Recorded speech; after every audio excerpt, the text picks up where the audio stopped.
Mr. Speaker, I want to say this. Mr. Speaker, court rulings are very important, Mr. Speaker.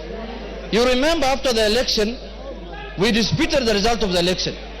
We ended up filing a court case in the Supreme Court.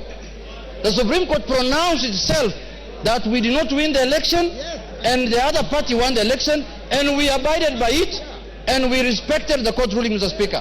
This court ruling also must be respected, Mr. Speaker. Because it's not like any other court ruling, Mr. Speaker. It is a ruling of the Court of the Republic of Kenya, Mr. Speaker. Mr. Speaker, this ruling cannot be taken jokingly, Mr. Speaker.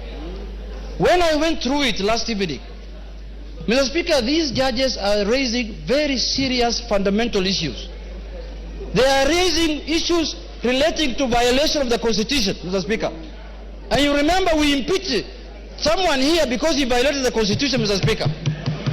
Mr. Speaker, if this matter is not addressed, we are going to have a constitutional crisis in this country, Mr. Speaker.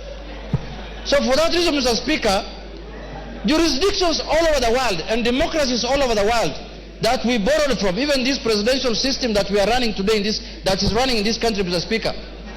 In the United States, there are times when the executive is from the Republican Party and the House is ruled by the Democratic Party, and life goes on. It doesn't matter that we are going to oppose everything that the government wants to do. If government brings here bills and policies that are of benefit to the country, we will support it, Mr. Speaker. And as you know now, many things have gone under the bridge. There is this animal called also broad-based, Mr. Speaker. We want to broaden, deepen, and tighten this relationship, Mr. Speaker. If I may borrow your words, we want to broaden it, deepen it, and tighten it, Mr. Speaker, so that we can have a country that is cohesive, Mr. Speaker. Mr. Speaker, there is no way we are going to have this animal in place, and then when we want to become the majority, people look at us with suspicious eyes. How can it be, Mr. Speaker? Members of Parliament are members of Parliament.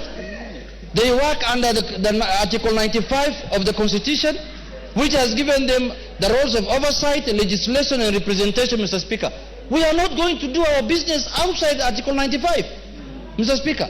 So I want to allay fears here that the majority in the House must be from the ruling party. That this ruling is giving us posterity. This is doing things for posterity, Mr. Speaker. Next election or the other election in 2032, a government might come in place where the president garners the majority votes and is elected as the president, but he will not have numbers in Parliament. His numbers might be few in Parliament and it becomes a minority.